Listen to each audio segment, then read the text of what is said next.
और इस ब्रह्मांड में हमारी दुनिया मतलब एक मच्छर का भी 100वां हिस्सा, 1000वां हिस्सा है। क्या पता कितनी कितनी गैलेक्सीज में कितनी दुनियाएं चल रही हूँ, कुछ हमसे आगे कुछ हमसे पीछे। कुछ हो सकता है कि अभी वो बंदरों के ज़माने में चल रहे हों, कुछ हो सकता है कि हमसे 1000, 2000, 10 लाख साल आगे निकल गए हों। इन दुनियाओं में आपस में इंटरेक्शन भी अब तक नहीं हो रहा। हम उनको एलियन कहते हैं, वो हमको एलियन कहते होंगे। तो अभी तो विज्ञान ने दुनिया का डेसिमल में भी कुछ नहीं समझा है। अभी से हम ये इंटरप्रेट कर दें कि एक भगवान है जिसने ऐसा ऐसा किया, पॉसिबिलिटी है। एग्नोस्टिक होने का मतलब है कि I accept there stands a possibility of God existing.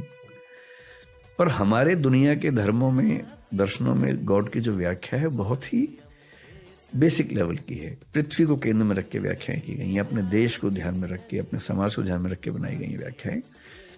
मेरे ख्याल से अल्टीमेट रियलिटी जब भी हमारे सामने आएगी, मतलब हमारी ज़िंदगी में तो शायद नहीं आएगी, शायद 10-20 हज़ार साल तक भी ना आए, शायद 1 लाख साल के बाद सामने आए, वो वैसी नहीं होगी जैसी हम सोचते हैं, उससे काफ़ी अलग होगी। तो हम यहाँ क्यों हैं? मतलब इस क्वेश्चन का आंसर मेरे पास नहीं है, और मेरा आंसर यही है कि मुझे भी नहीं पता कि हम यहाँ क्यों हैं। तो let us celebrate and enjoy that we do not know कि हम यहाँ क्यों हैं। इसी सवाल को लेकर मैंने अध्यात्म की पढ़ाई की है। नहीं, वो ठीक है, ये बेसिक सवाल है कि हम यहाँ क्यों हैं। पर इसमें एक प्रेमाइस है कि आप ये मान के चल रहे हैं कि दुनिया में हर चीज़ किसी कारण से ही होती है। हम इस प्रेमाइस को क्यों माने? क्योंकि कॉज इफेक्ट रिलेशनशिप, कारणता संबंध की हर चीज़ कारण से ही होती है, ये अपने आप में इंडक्टिव है। इंडक्टिव का मतलब है एक्सपीरियंस के बेस पे हमने निकाल लिया है। ऐसा कोई प्रूफ नहीं है कि हम ऑन्टोलॉजिकल लेवल पर, मेटाफिजिकल लेवल पर ये साबित कर सकें कि कॉजेशन या हर चीज़ का कारण होता है। ये हमारे मानव संसार के बियॉन्ड भी अप्लाई होने वाला है, ऐसा कोई गारंटी नहीं है। क्वांटम फिजिक्स में आजकल हम देखते हैं कि कुछ चीज़ें हैं जहाँ कॉजेशन का प्रिंसिपल हिल रहा है। ये तो इंटरेस्टिंग है। अभी देखिए, इस साल जो नोबेल प्राइज़ मिला है फिजिक्स वाला, क्वांटम फिजिक्स के लिए मिला है, उन लोगों ने क्या साबित किया? आइंस्टीन ने जो साबित किया उसे रिवर्स साबित किया। आइंस्टीन ने ये साबित किया था कि जो प्रकाश हम देखते हैं वो सिर्फ मेटाफिजिकल लेवल पर ये साबित कर सकें कि कॉजेशन या हर चीज़ का कारण होता है, ये हमारे मानव संसार के बियॉन्ड भी अप्लाई होने वाला है, ऐसा कोई गारंटी नहीं है। क्वांटम फिजिक्स में आजकल हम देखते हैं कि कुछ चीज़ें हैं जहाँ कॉजेशन का प्रिंसिपल हिल रहा है। ये तो इंटरेस्टिंग है। अभी देखिए, इस साल जो नोबेल प्राइज़ मिला है फिजिक्स वाला, क्वांटम फिजिक्स के लिए मिला है, उन लोगों ने क्या साबित किया? आइंस्टीन ने जो साबित किया उसे रिवर्स साबित किया। आइंस्टीन ने ये साबित किया था कि जो प्रकाश हम देखते हैं वो सिर्फ वेव नहीं है, it can also be particle, जिसको उन्होंने फोटोन कहा। आइंस्टीन के समय में एक एक्सपेरिमेंट हुआ और आइंस्टीन हिल गए, पर उन्होंने उसको खारिज कर दिया। उसने कहा कि no, God doesn't throw dice, मतलब वो पासे नहीं खेलता है, सिस्टम से काम करता है। 2 एक्सपेरिमेंट्स हुए थे जो उन्होंने खारिज किया आइंस्टीन ने, और अब नोबेल प्राइज़ मिला है उन्हीं एक्सपेरिमेंट्स को रिवाइज करने वालों को। वो एक्सपेरिमेंट्स क्या कह रहे हैं? एक थियरी क्वांटम फिजिक्स में आई है, डबल एंटेंगलमेंट, जिसको आइंस्टीन ने खारिज किया था, जो कहती है कि ऐसा हो सकता है कि यहाँ मान लीजिए ये एक पार्टिकल इस माइक का है। क्वांटम का मतलब सब एटॉमिक, न्यूट्रॉन, प्रोटॉन, इलेक्ट्रॉन, उस लेवल की जो स्टडीज हैं। हो सकता है कि ये पार्टिकल एंटेंगल्ड हो किसी और गैलेक्सी के किसी पार्टिकल के साथ, और एंटेंगल का मतलब है कि अगर ये हल्का सा मूव करेगा तो वो ठीक उसी समय रिवर्स मूव करेगा जी। आइंस्टीन का मानना था कि स्पीड ऑफ लाइट से तेज कुछ नहीं हो सकता, जो कि 3 लाख किलोमीटर पर सेकंड होता है। इसमें क्या हो रहा है कि यहाँ कुछ मूवमेंट हुआ, वहाँ मूवमेंट हुआ, और इसके बीच का गैप 50 करोड़ लाइट ईयर भी हो सकता है, और तब भी दोनों एक साथ मूव कर रहे हैं। अगर ऐसा कनेक्शन है तो इसका मतलब है कि लाइट की स्पीड वाली बात खत्म हो गई।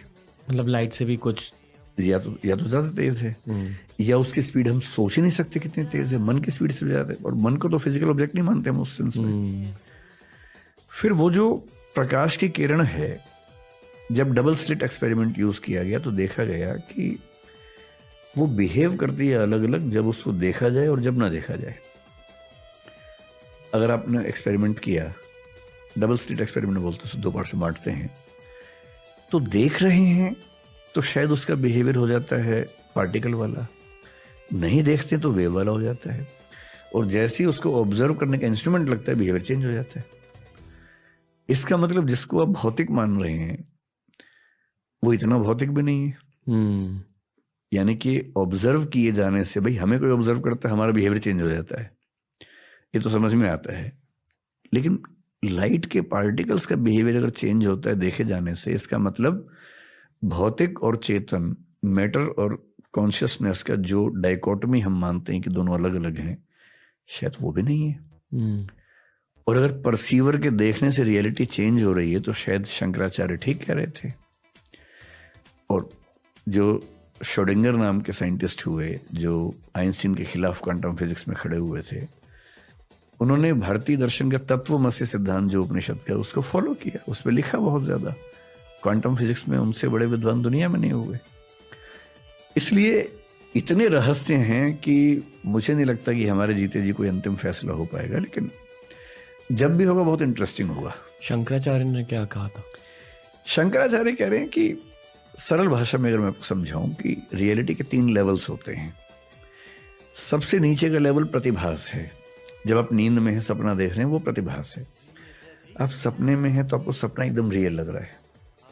सपने में शेर आ गया, आप डर भी रहे हैं, पसीना भी आ रहा है, भाग भी रहे हैं, हाफ भी रहे हैं, गिर भी रहे हैं, चोट भी लग रही है, खून भी बह रहा है, सब कुछ हो रहा है और आप एकदम उस मोमेंट को जी रहे हैं।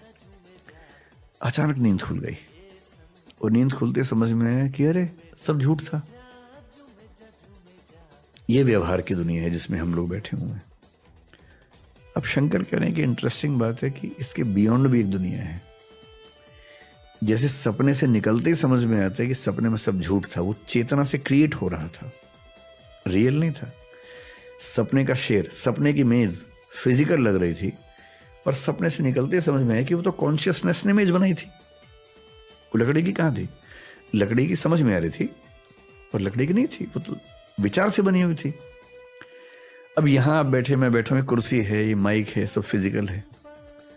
हो सकता है कि एक दिन 3rd लेवल पर हम पहुंचे जिसको शंकराचार्य पारमार्थिक स्तर बोलते हैं, प्रातिभासिक, व्यावहारिक, पारमार्थिक। और वहां पहुंचते ही समझ में कि अरे यार ये भी झूठ था। इसलिए वो बोलते हैं कि सत्य के 3 स्तर हैं और जब तक वो रेफ्यूट नहीं होता हमें सत्य लगता है। रेफ्यूट होते ही, और रेफ्यूट होने का मतलब नेक्स्ट लेवल पे जाना। नेक्स्ट लेवल ब्रह्म का लेवल है और वहां जाके समझ में आता है कि जो रियलिटी हम मान रहे थे वो सिर्फ परसेप्शन था। और फिलोसफी में कई लोग ऐसा मानते हैं कि हम जो परसीव करते हैं रियलिटी उतनी ही है और हमारे परसेप्शन से ही बन रही होती है। There is nothing real as such, reality is what we construct. ये बात पश्चिम में हीगल भी कह रहा है, पश्चिम में कांट भी। कांट तो यहाँ तक कह रहे हैं कि कप जो है हम जान ही नहीं सकते कैसा कप है, वी कैन ओनली परसीव। और जो हम परसीव करते हैं सब एक जैसा, that is phenomena, that is not noumena. Noumena is the ultimate reality. The cup in itself is noumena, the cup how we perceive is phenomena. तो हमारी बहुत लिमिटेशंस हैं। हम इस दुनिया को जितना समझने का दावा करते हैं, हम ढेला भर नहीं समझते दुनिया को, और दुनिया के बियॉन्ड भगवान को समझ लेंगे, ये तो बहुत बड़ी बात हो गई। मुझे लगता है कि हम लोग बहुत छोटे हैं और उसको समझने का दावा करना ठीक नहीं है। समझने की कोशिश करना ठीक है, और वो कोशिश इस उम्र में सफल नहीं होगी, ये मान के और इस चीज़ से सुकून में रहना कि ठीक है हम कोशिश कर रहे हैं, नहीं होगा तो नहीं होगा। इसमें क्यों बेचैन होना है कि जिस चीज़ का ज्ञान हो ही नहीं सकता उसके मामले में ये सुकून काफ़ी है कि मैंने ज्ञान की कोशिश तो की और मैंने बिना जाने किसी झूठी बात को स्वीकार तो नहीं किया। जब सारी दुनिया एक चीज को फॉलो करके पीछे दौड़ रही थी, मैं कम से कम रुक गया कि तब तक नहीं मानूंगा जब तक भरोसे के लायक जानकारी ना हो जाए। मैं कम से कम रुका तो, यहाँ जब तक मैंने खुद उस चीज का फील नहीं कर लिया, जान नहीं लिया, तब तक क्यों उसको मैं मानूं। आज मैंने ये फील किया है कि आपकी इतनी बड़ी फैन फॉलोइंग क्यों है। मैं गप्पे अच्छी कर लेता हूँ। किसी ने इतनी ज्यादा डीप बातें नहीं की है इस पॉडकास्ट पर, इतनी ज्यादा क्लैरिटी के साथ। आपको लगता है कि लोगों को ऐसी बातें सुननी है आजकल? सरप्राइजिंगली, क्योंकि जब मैंने अभी मैंने अपना चैनल शुरू किया कुछ दिन पहले, पिछले साल एक डिस्प्यूट हुई थी, मेरे एक वीडियो की क्लिप कुछ लोगों ने फैलाई, उसमें ऐसा लग रहा है कि मैं जो सीता माँ है उनका अपमान कर रहा हूँ, लेकिन वो ऐसी जगह काटा गया कि वो लिटरेचर का पार्ट था। तो बहुत डिस्प्यूट हुई उस समय, मतलब FIR वगैरह वो सब चीज़ें भी हुई। तो मुझे लगा कि कभी ऐसा हो तो कम से कम मेरा अपना एक मंच तो हो। तो दृष्टि IAS का एक बड़ा प्लेटफॉर्म है, उसमें 10 मिलियन से ज़्यादा सब्सक्राइबर्स हैं, लेकिन मैं नहीं चाहता कि मैं अपनी पर्सनल लड़ाइयाँ उस पर लड़ूँ, वो तो एक ऑफिशियल चैनल है। So I started my own channel मेरे नाम से, विकास दिव्यकीर्ति। अभी मैं वीडियो तो बहुत कम अपलोड कर पाता हूँ, 12 वीडियो तक अपलोड किए हैं और उस पर सब्सक्राइबर्स लेकिन 22-23 लाख के बीच में कहीं हैं। तो मैंने जब उसको शुरू किया तो मैंने कहा मैं इस पर फिलोसफी की बातें करूँगा। मैंने को 4 वीडियो फिलोसफी की डाले हैं सिर्फ, जिसमें से एक चारवाक फिलोसफी के बारे में है, एक है व्हाट इज़ अल्टीमेट रियलिटी, एक है फिलोसफी क्या होती है, एक इंडियन फिलोसफी का इंट्रोडक्शन डाला है, उपनिषद वेद से लेकर ओशो रजनीश तक का पूरा।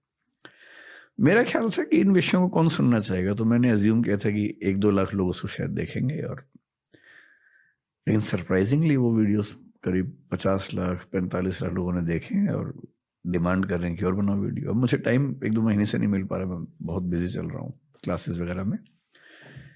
सो maybe in next 1.5 months my batches will be over and then I'll restart channel. कब स्टार्ट कर रहे हो? क्या? The Vikas Divyakirti show.